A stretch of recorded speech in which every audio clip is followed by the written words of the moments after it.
Hello friends, कैसे हैं आप सारे। आशा करती हूँ आप सभी ठीक से होंगे और ख़ुद को सेफ भी रख रखे होंगे।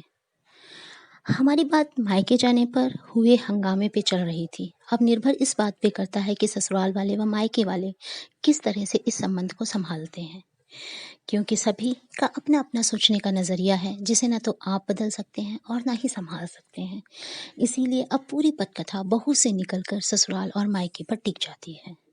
दोस्तों, अब ये आप सभी ससुराल वालों व मायके वालों व समाज के लोगों पर निर्भर करता है कि इस पूरी पटकथा में आपको जो भी समझ आया है उसे आप नेगेटिव लें या पॉजिटिव लें, क्योंकि ये किसी एक पर बेस्ड नहीं है, अक्सर होने वाले घटनाओं पर आधारित है। सब कुछ आपके ही हाथों में है, अपना घर बना लें या बिगाड़ लें। तो इस पूरी पटकथा में आपको क्या समझ आया, क्या गलत लगा, क्या सही लगा, प्लीज़ कमेंट्स करके ज़रूर बताएं। और इसमें जो सबसे मेन कड़ी या मेन मुद्दा कहा जाए तो वो एक हस्बैंड है।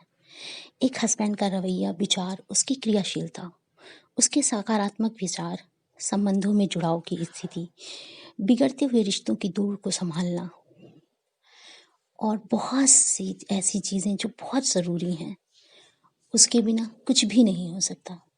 हमेशा पति पत्नी को एक चीज़ को याद रखना चाहिए और हमेशा सोचना चाहिए, हज़ारों महफ़िल हों, लाखों मेले हों, पर जहाँ आप दोनों में से एक नहीं होगा, वहाँ पर आप दोनों ही अपने आप को अकेला समझोगे। इसलिए हमेशा एक दूसरों की रिस्पेक्ट करें, एक दूसरों का सम्मान करें, एक दूसरे के लिए जितना हो सके उतना झुकने की कोशिश करें। ऐसा भी नहीं है कि आप टूट जाएं, क्योंकि अगर आप किसी को प्यार करते हैं वो आपको झुकाना ही नहीं चाहेगा। ना खुद झुकना अगर कोई नहीं चाहता, झुकाना भी नहीं चाहता। इसलिए ये रिश्ते बहुत ही नाजुक होते हैं। शादी एक लड़के व लड़की की नहीं होती, वो ज़िंदगी भर साथ निभाने के लिए होती है।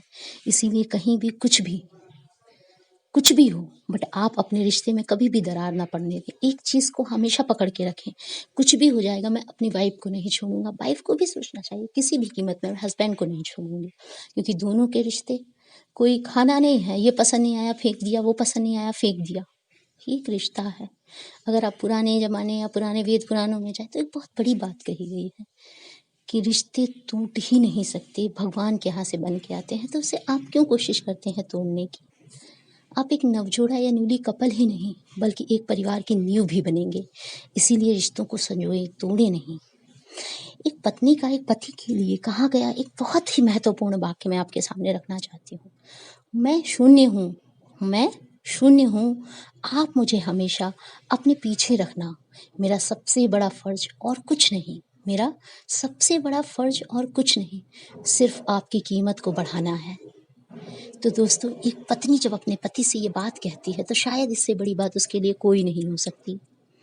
एक और बात है जो पति पत्नी के रिश्ते को समझने के लिए बहुत ज़रूरी है। पति पत्नी का आपस का संबंध बड़ा ही नाजुक होता है, पर इसे अटूट बनाना दोनों के हाथों में होता है, जिसमें प्यार, अपनापन, विश्वास और त्याग के साथ समर्पण भी हो।